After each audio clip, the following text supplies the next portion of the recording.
It is a great honor and a privilege to introduce Lina Kenter. Your maiden name was Amato. And Lina, I had the great privilege and honor to hear your unbelievable story. It was a few years ago, and we gave that video to the Holocaust Museum in Dubai. Your testimony. So I'm honored. What is your reaction knowing that your testimony is in the... Of all places to be in Dubai, that's really very special. But that you were saved by a Muslim, it's a very that's the big... whole issue. I was saved actually by a Muslim, the Turkish ambassador, and an Italian family, which is Catholics. So there were three religions involved. And this was in Rhodes Island? It was Rhodes Island. I'm Jewish, saved by Turkish consul. He was told by an Italian friend that this is what's happening to the Jewish community in Rhodes. So the Italian friend went to the Turkish consul and told him what was happening, how the Jewish community was being collected in this warehouse, or I can't remember what it was called, and said, there are quite a few here who are Turkish citizens, can you help them? So she was a Catholic, went to the Turkish consul, who was a Muslim, and he said, I will think about it, and the next day he decided to make a list. And he went to where all the Jewish people were there. He had a list of names of those who had Turkish protection. He called them out. The Nazis opened, the SS actually opened the gates, let him out, which was my mother and father. My granny didn't go there because she was Turkish, so she was under the Turkish protection already. My parents were not Turkish actually, they were Italians. So he still, that consul, had the bravery to put him on the list and to get us out of that concentration camp. So it's like a miracle really when you think about it.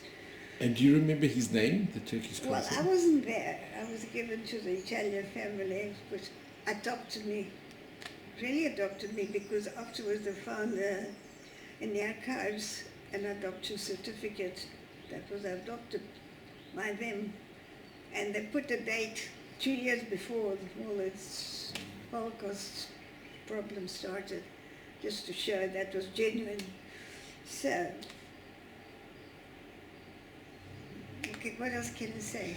And do you remember the name of the Turkish ambassador? Ulkumen, Selahattin Ulkumen. I can never forget that. He was an exceptional man, very brave, and of course, because he saved so many Jews, he lost his wife, you know that. I'm not sure exactly where this happened like that, because the Germans pinned bombs to the Turkish embassy because he saved the Jews. We're not quite sure, but the fact is that he lost his wife, who was heavily pregnant with a child. But she managed to give birth to this boy, but she died. And I think so he saved lots of people, but he lost his wife. And I heard now that he said, he was asked, how do you feel that you lost your wife because you saved some Jews from this Holocaust? And he said, well, if my wife was alive, she would still be proud of me that I didn't manage to save 43, I can't remember, 52 people, something like that. I lost my wife, but I managed to save some other souls. So that, for me, is an angel. It is an angel. You know, an angel, but then you think, why us? You know, so many thousands went and died there. And when I look back, I look at pictures and I see all the people have gone. They went to a concentration camp, they were killed there, and I'm alive. You know, what is it? Why, how come? Why some people got saved like that? So we're lucky when you Lucky because my granny was Turkish, that's why. You know, she didn't give up her passport. She insisted on staying Turkish, whereas my parents were Italian. So because of that document, Just because of that document, saved. that saved us, yeah. And like that, there were some other 42 people, I think there were, of the same position. I mean, some of them were already Italian, but they had a Turkish background. But he made the list. Imagine, you went inside there and called out the name, so. They opened the gates, they went out, my parents. But my father still remembers, and he was crying about it because he was a manager of a bank, director of a bank, big shops that belonged to the family. Not his family, my mother's whole family, but never mind, that's another story. And he still remembers some of the workers, some of the staff, getting on the knees. You were mentioning about your father. My father was a director of a bank and manager of some businesses belonging to the family. And he had lots of workers, of course, there in that place where all they were waiting for deportation. And when his name was called and my father and mother were about to go out, they opened the SS opened the doors, the gates, and they were going out. Some of the workers fell down in front of him, kneeling in front of him, begging, please save us, please save us. He never forgot that. He never kept on saying this. There was nothing he could do. And they were all taken away, all yes, killed. all taken away. They all died. Of course, didn't know just then what was going to happen. We couldn't have any news, but of course they knew they were going to concentration camp. But we didn't know about. At least I didn't, but I don't know what they knew. But they were going to be gassed and exterminated. Sure, and your father always remembered it. Always, I'm sure. He always remembered this, of course. Kept on saying harrowing that. experience. How he will never forget how sorry he was. But he couldn't help. He couldn't do anything. What could he do? He was lucky himself to be taken out. You know? Well, Yeah, he as couldn't. I said, the consul was there, read those names out, and they went. And what could you do? And Lina, your mother did something very unique with the pianos. Yes, That is the most. piano's there, you see. Could you relate just a little bit what you did with the about pianos? piano? Yeah. Well, the Germans were going around collecting pianos, anything that they thought was valuable. And they came knocking on our door. They wanted to collect a piano. And what did And your mother do? my mother said to them, I'm a teacher. How can you take the piano away? We had two pianos, a grand and an upright. So anyway, they decided to take the upright. And my mother said, okay, but you must give me a receipt. And they looked at her. Nobody ever asked for a receipt from the Germans. When is she going to see it again, you know? She kept that receipt. And after the war, she heard that that piano was at the governor's house. And so she took a receipt and off she went there. Meanwhile, Rhodes was taken over by the British at that time. So there was a British governor before the Greeks took over. So she goes there to the governor's house and looks around, and there is a piano. I said, please, this is my piano. I said, well, prove it. And showed the receipt. They just couldn't believe that she had a receipt from the Germans. She said they'd never seen anything like that. They looked at her in such a way, the governor, you know, what did you do? How did you manage to get a receipt, you know? And we got it back. And this piano traveled from Rhodes to Rhodesia, now Zimbabwe, and now it's here in Cape Town with me. It's amazing. It's Stanway, by the way.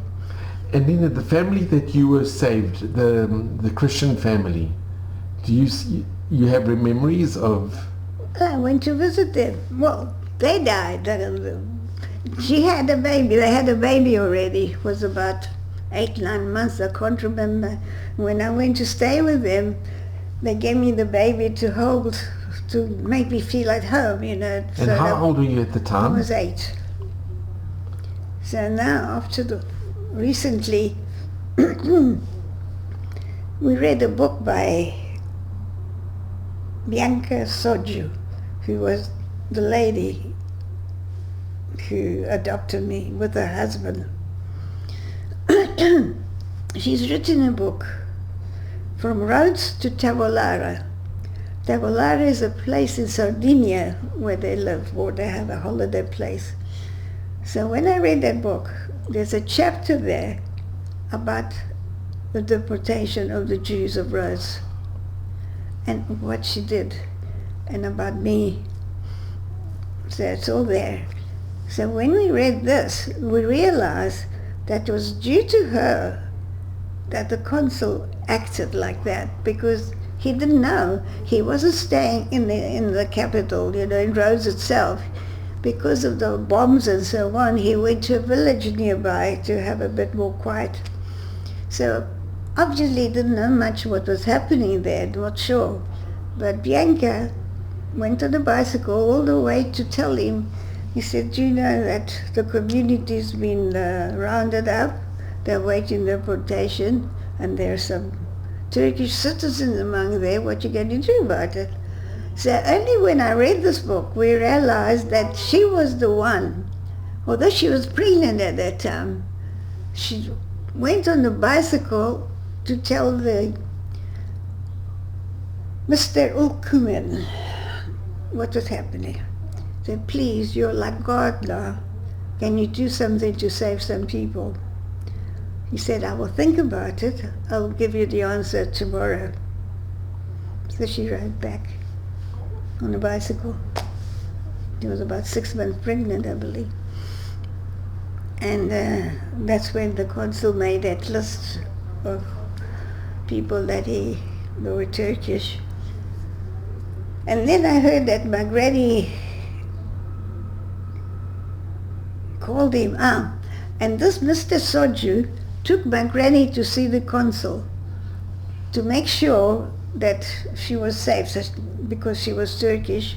Said, "No, not to worry, you're under my protection." And she said, "Well, what about my children?" And that's why he put them on the list, although they were Italian. So that's a miracle, isn't it?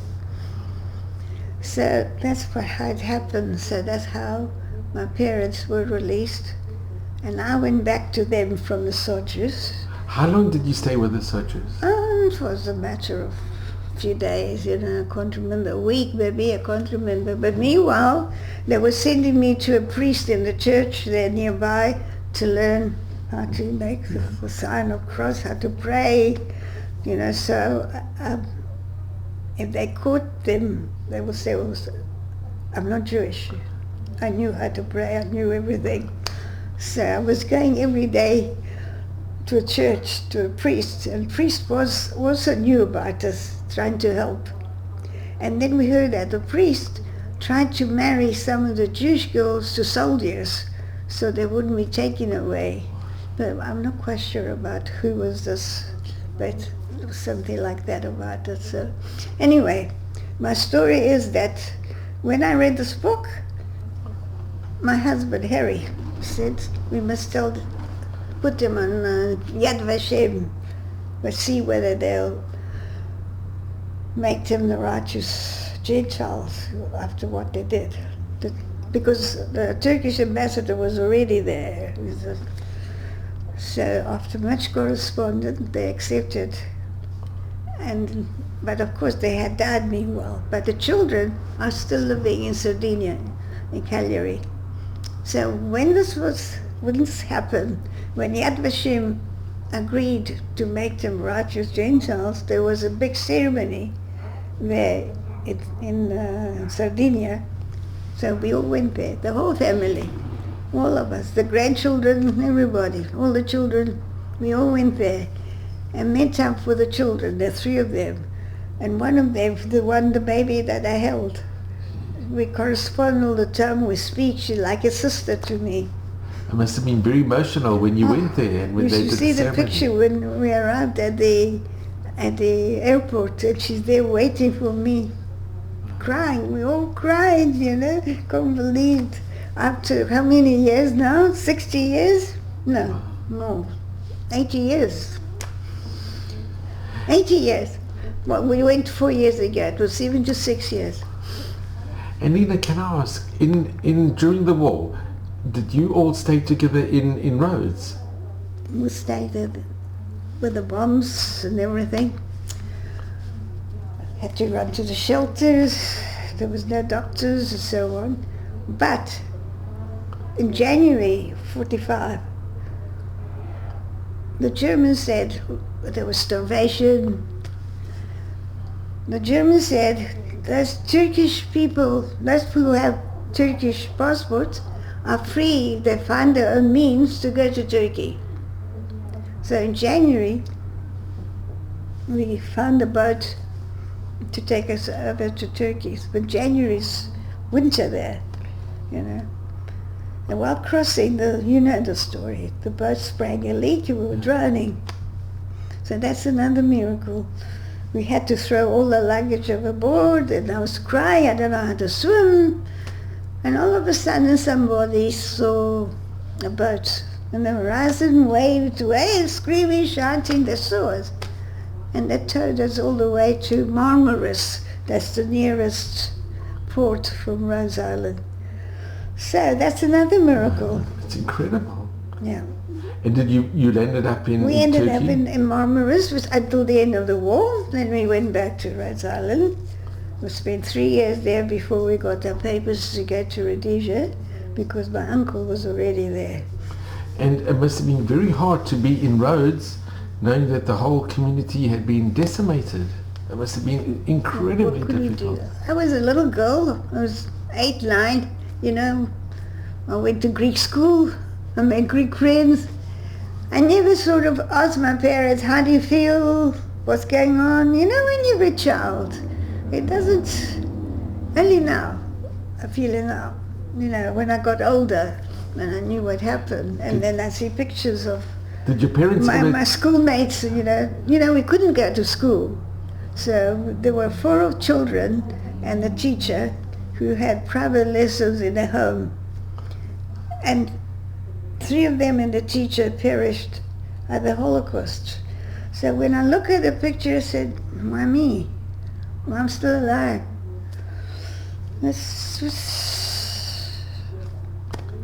And Lina, if I can ask you, what message do you impart to your children and grandchildren? You know, it's very difficult to pass a message. You just say you got to tolerate everybody, you know, you got to love everybody, you must try to help everybody, mustn't persecute anybody because they're not like you, they don't look like you, they're different religions, they're different colors, you know.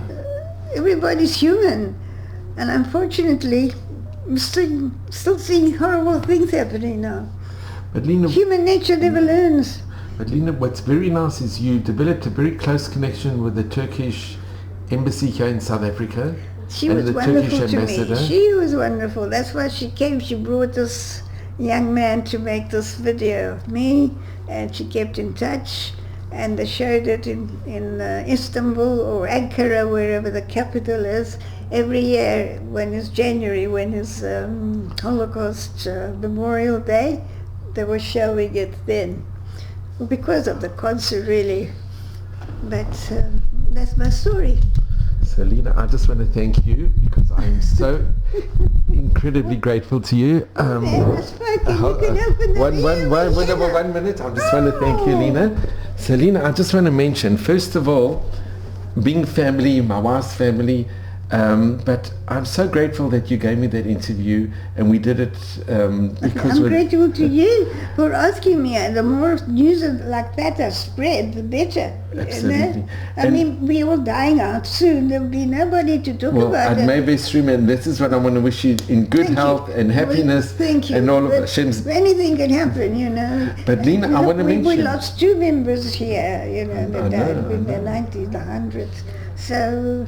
But Lina, I want to mention, I was in the Holocaust Museum in Johannesburg before the corona, and I met with the Turkish ambassador, and I mentioned Lina Amato, and she said, "Oh, she loves you." She said, "I love her." She was such a lovely woman. She really was, and so warm and very special.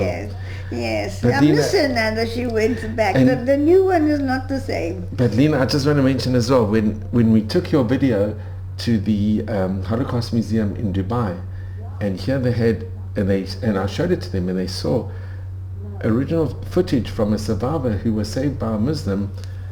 They were so grateful.